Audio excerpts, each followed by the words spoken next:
大家好，今日係2024年嘅10月24日。咁而家美國總統選舉咧，好快就會決定咗咧，邊一個成為美國下一任嘅總統，到底係賀錦麗啊，還是係特朗普噶啦？咁咧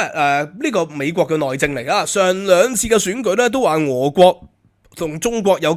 介入咗美國嘅選舉喎。今次咧特朗普咧，佢喺上一次選舉落敗咗之後，就指控咗呢個嘅選舉舞弊。咁但係當然啦，呢4年嚟經過咧數十場嘅聽證會、數十場嘅法庭嘅審判同埋 FBI 嘅報告，咁啊亦都係證明咗嗰陣時咧言之鑿鑿嘅好多選舉舞弊嘅指控係子虛烏有㗎。咁啊，但係咧特朗普咧今次佢係指控英國係介入咗美國嘅總統選舉喎。佢話上一次英國揾人嚟逐家逐戶敲門，結果係失敗咗。上一次嘅意思就係美國獨立戰爭，逐家逐門敲門游說。今次咧工黨咧就話派咗100人嚟咧，係逐家逐戶敲門啊！100人去咗關鍵搖擺州份度敲門，坦白講好少嘅人數嚟嘅啫。咁啊呢個工黨咧點解會派咁多人咧？施紀賢咧英國嘅首相啊承認咗啦，佢話佢哋都係用個人嘅身份去嘅。咁而家特朗普咧正式向咗選舉委員會投訴喎，佢投訴2點，第一就話佢咧派人嚟干涉個選舉，第二就係投訴第2點就話佢哋有理由相信佢哋已經係非法資助緊賀錦麗㗎啦。佢哋用咗其中一啲舊嘅文獻，就話咧英國政府以前咧係有非法資助澳洲嘅選舉嘅喎，咁等等。佢用咗呢個咧澳洲嘅情況同美國嘅情況係做比較。咁好明顯啦，呢個係冇辦法查證到啦。到底佢而家有冇非法資助呢個嘅民主黨呢？呢個我哋唔知。但係咧，如果所有嘅工黨嘅義工100幾人，佢哋用個人身份去美國度選舉做活動啦，係合法嘅，合乎英國同美國嘅法例先。呢個第一點。第二，佢哋施紀賢話佢用個人嘅身份去嘅。咁你首先作為一個個人嘅身份去。咁啊，英國咧加入工黨同埋加入呢個嘅保守黨咧，其實好輕鬆嘅事嚟，上網一登記基本上可以做到噶啦，你交年費就得嘅。佢係同中國共產黨唔同喎，中國共產黨咧就係鐵的紀律，所有嘅黨員咧都要負責任嘅，都要聽上級絕對嘅命令，絕對嘅服從，仲好難先入到黨嘅，要人推薦保薦先入到黨嘅。咁保守黨同工黨就唔需要咁複雜啦。咁所以咧，中華人民共和國咧成日話我哋唔會干涉別國內政嘅，係佢哋唔會用國家名義干涉別國內政，但係就會用中國共產黨名義干涉別國內政啦。譬如話以前咧長期資助呢個嘅印尼啦、馬來西亞共產黨啦，搞馬共啊、新加坡搞暴動啊，就係由中共去資助嘛。資助馬共嘅陳平啊嘛，所以新加坡喺60年代咧立咗一條內安法，絕對主要係針對馬共同中共嘅。仲有中共咧即係協助呢個嘅柬埔寨赤柬啦，建立政權啦。亦都咧幫助大量非洲嘅紅色游擊隊喎。咁啊，所以呢個中共咧係干涉別國內政嘅，但係咧中華人民共和國就不干涉嘅。但係工黨就唔同啊，工黨冇辦法可以控制到佢下邊嗰啲黨員咧用咩身份去，佢哋要去工黨係控制唔到嘅。咁但係如果有一啲工黨咧個成員係呢個嘅現任嘅下議院議員咧，咁你要去做義工，你梗係要申請嘅，你梗係要會唔會涉及到公費咧？呢樣嘢係要調查喎。呢個工黨咁樣做係不智嘅。咁但係咧，施紀賢就話：喂，每一屆佢哋都有派人去嘅，唔係淨係今屆。以前奧巴馬、拜登嘅時期，佢哋都有派噶。其實因為咧，工黨同埋民主黨咧，大家都係政治左翼，呢個叫同氣連枝，所以每一屆都派人去嘅。咁呢個係咪好不智啊？但係咧 Reform UK 啊 ，Reform UK 咧就係另外一個英國嘅極右政黨啊嘛，佢哋都派咗人去支持特朗普選舉啊。所以同一時期咧，特朗普投訴緊工黨，但係特朗普陣營咧係接受緊 Reform UK 嘅支持。喺美國度咧係有做義工喎，所以其實咧雙方都有做啊，咁打和啦，係咪咁但係咧呢一點咧就係涉及到一個問題啦。呢個 Financial Times 咧都係大篇幅報導，認為咧如果 Trump 贏咗嘅話咧，就會結束咗同英國、美國盟友之間嘅關係啦。因為上一次 Trump 贏咗咧，英國當時係保守黨執政，保守黨同 Trump 嗰個政治立場咧係相對接近，所以咧佢哋嘅矛盾咧冇激化到。但係 Trump 上一次贏咗咧，就同歐洲主要嘅國家，包括係法國馬克龍同埋呢個嘅德國嘅默克爾，尤其係德國嘅默克爾，德國默克爾係非常之左啊，就係佢哋非常矛盾啊。咁所以咧喺北約嘅峰會上邊咧劍拔弩張，整個北約西方嘅陣營啊，幾乎分崩離析。其中一個問題就係關於軍費嘅問題啦。因為喺二次世界大戰以後咧，美國咧就建立咗所謂嘅華盛頓共識。呢個華盛頓共識，大家咧都係覺得能力越大，責任越大㗎。你美國人嚟㗎嘛，世界警察嚟㗎嘛，你梗係要負責更多嘅軍費喎。咁但係咧而家歐洲經濟就係蕭條。英國嘅經濟亦都係有財政危機，所以如果特朗普再次上台，又提出重整翻軍費嘅話咧，呢個對歐盟啦、對北約國家啦、對英國啦個財政咧係百上加斤嘅。咁所以咧英國人咧反對特朗普咧係一個核心利益嚟。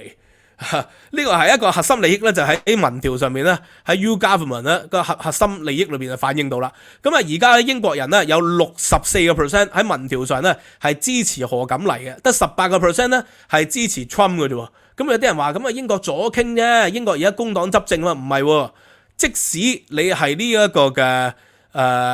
你係 Labour 嘅支持者，咁呢個好明顯啦。但係如果你係保守黨嘅支持者咧，都係得25% 係支持 Trump 嘅啫。保守黨嘅支持者有57% 咧係支持賀錦麗，所以即係話反對特朗普係整個英國人嘅共識。當然啦，英國人反唔反對特朗普影響唔到美國總統大選嘅，但係呢個係反映到傳統盟友點解會唔中意特朗普嘅原因，就係因為佢會破壞咗原有嘅國際秩序啊！原有嘅國際秩序就係美國要負責最大嘅義務、最大嘅貢獻。因為佢喺世界上享有最大嘅話語權，呢個就係傳統嘅盟友啦，個利益。咁但係特朗普上台咧，就係向每一個盟友咧都開徵貿易戰喎。特朗普就係講本土優先嘛，所以本土優先必然係同整個華盛頓共識係矛盾嘅。華盛頓共識就係大家一齊喺應服於美國嘅秩序下，一齊係建立一個所謂嘅自由主義嘅世界啊嘛。呢個就係華盛頓共識嘅一個核心。咁但係特朗普就唔講咩華盛頓共識啊，佢要退出呢個退出嗰個國際組織，要不斷退出唔同嘅國際組織，然後咧就要重塑翻美國本土利益優先。咁你美國利益本土優先就會同越南啊、印度啊、英國啊、日本啊、韓國啊開徵咗貿易嘅關稅。咁呢個就會傷害到咧盟友與盟友之間咧嗰個和諧喎。咁好容易會令到一啲新興嘅國家，包括中國、俄國啦、朝鮮啦呢啲咧，意圖推翻整個華盛頓共識嘅人啦嘅國家咧，所謂嘅寫百年未有嘅變局啊，習近平所講噶嘛，對佢哋係最大嘅贏家嚟喎。所以英國人咧普遍係反對特朗普，就係呢個基於戰後秩序呢個原因啊。咁佢特朗普作為一個商人，佢唔係考慮秩唔秩序呢個問題，唔考慮呢個嘅社會國際社會嘅問題，佢考慮係咪美國人係有着數啊嘛。呢個係即時立竿見影啊嘛！佢考慮嘅嘢係其他盟友散咗咪散咗咯，咁喺佢在位咗幾年有着數咁咪得咯。佢嘅角度就係咁簡單嘅啫。咁所以咧工黨今次派人去干涉呢個嘅美國總統選舉咧，其實唔係淨係一次咧，100幾年嚟都不斷有呢啲咁嘅做法，甚至乎世界上其他國家咧都不斷有人派人嚟干涉呢個嘅英國總統英國嘅下議院選舉喎。今屆咧就爆出好多同中國嘅資金有關係啦，係咪？即係都拉咗唔少人啦。但係當然仲俾佢活躍緊嘅即係中國嘅代理人啊，就喺英國有支持工黨啊，支持呢個工黨嗰啲活動啊，一帶一路啊嗰啲咁嘅活動。以往咧最出名嘅1945年啦，1945年咧當時印度嘅聖雄甘地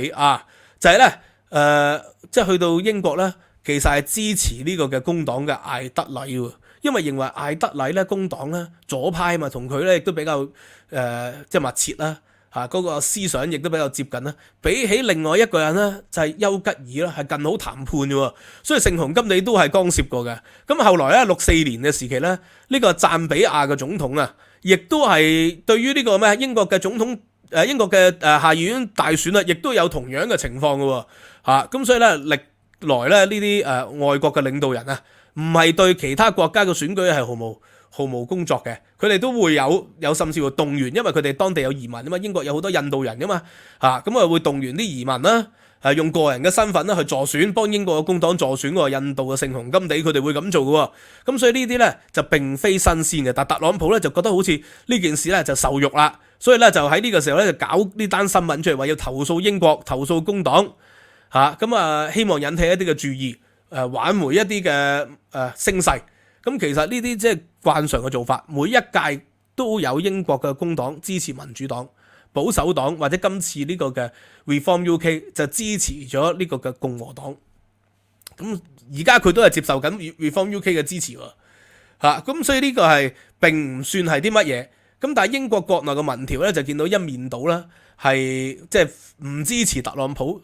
做下一屆嘅總統嘅。咁但係佢阻止唔到啦。所以如果一旦特朗普做咗下一屆總統咧，對英國嘅國民啦、選民咧，好明顯就要有心理準備咯。好可能咧就會同英國咧就係喺貿易上面有摩擦而軍費上面同英國亦都有可能有摩擦，就會導致到英國國防嘅開支就增加咁呢個咧國防開支增加，而家英國嚟緊嘅財政預算就話要增加400億嘅收入啦，咁一定係大幅加稅噶啦。即係增值稅一定係會大幅加遺產稅所有嘅稅啦。佢話唔向啲 workers 埋手，但係就會向啲做生意嗰啲人dividend tax 呢啲咧一定係會增加噶啦，想辦法。咁如果特朗普上咗台之後咧，可能咧佢需要嘅錢就唔係400億咯，400億就係英鎊，有200億咧就係保守黨嘅時期減稅咧，減咗呢個本來係12% 嘅呢個嘅 national insurance 嘛。NI 就減到8%，就係200幾億嘅主要係咁嚟。咁再加上咩 NHS 教師嗰啲加人工啦，咁200幾億英鎊係咁嚟嘅個赤字。咁另外嗰200幾億咧就係工黨承諾會增加政府開支嘛，因為保守黨執政嘅年代咧就緊縮咗政府開支。咁緊縮咗政府開支，好似大學咁，哇個研究經費越嚟越少啦。英國嘅大學嘅排名咧就係競爭力越嚟越弱咯。咁資源少，佢只能夠收中國嘅學生、印度嘅學生、尼日利亞學生去幫補學費啦。咁嗰啲羅素集團嘅大學咧，都要靠呢啲外國學生嘅國際生學費先可以維持到研究水平。咁就係因為保守黨時期緊縮咗開支嘛，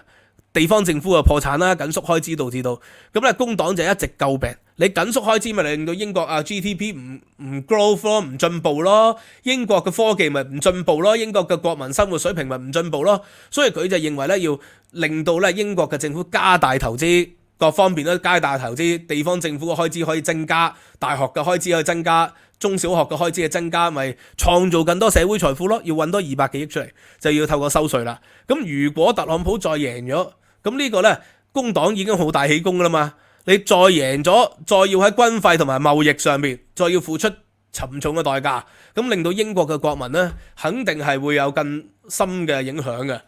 咁所以你作為英國人或者英國嘅選民咧，你都要即係要認真諗清楚咯。當日投工黨嘅時候都係啦，當日投工黨有啲人話，因為保守黨做得太差啦，佢哋好似冇心理準備咁。我一直講咗啦，如果保守黨繼續贏，咁英國嘅經濟可能唔係好，但係咧對一般人咧個收入咧可能咧就會即係維持到佢哋嘅收入嘅因為佢唔會大幅加稅先，佢會加稅但係唔會大幅加稅，但係工黨就會大幅加稅啦。你投得工黨咧，即係等於咧就叫工黨咧係向你財富再分配嘅啫。咁向你財富再分配，你咪令佢口袋嘅錢更加少咗咯。咁當然啦，有啲人咧就話財富再分配嘅社會咪最公平啲咯，咪攞咗我嘅錢，令到窮人嘅生活再好啲咯。咁事實上嘅經驗話俾我哋知，除咗北歐嗰啲國家以外，係唔會啊。因為財富再分配咗之後咧，佢只會令到個社會越嚟越窮噶嘛，唔會令到個社會有錢咗而令到窮人生活再好咗噶嘛。因為你財富再分配，你即係收更多稅，你只會令到中產階級同有錢人咧離開呢個國家。英國而家已經成為咗歐洲最多人離開國家嘅即係有錢人第一位啦。全世界係第二位，中國係第一位，英國係第二位，俄羅斯係排喺後邊嘅啫。咁所以英國咧富豪咧富翁或者中產階級移民就比起俄羅斯更多。呢個就係完全因為英國保守黨同埋工黨咧加稅政策所導致啊。呢一點咧就係投票嘅時候啲人冇考慮清楚咯，所以就係投工黨，結果今日就要俾重稅啦。咁但係特朗普選舉，特朗普亦當選，咁英國人控制唔到嘅。咁但係對於佢指控英國嘅首相咧，呢個做法咧都係要做一步釐清。事實核查之後就發覺並冇證據支持到特朗普呢種說法。好嘛？Anyway，今日就講到呢度啦。咁啊喺英國時間晚上播出嚟嘅呢條影片，就睇下英國嘅選民啦。聽完之後睇下有咩感想，你喺下邊留言話翻俾我知。OK，今日講到呢度，收費平台 Patreon 咧就有參考資料、文字摘要、聲音檔啊，同埋中國近代史課嘅獨家內容。15蚊美元一個月咧就可以無限重溫嘅，年費訂閱仲有 discount。拜拜。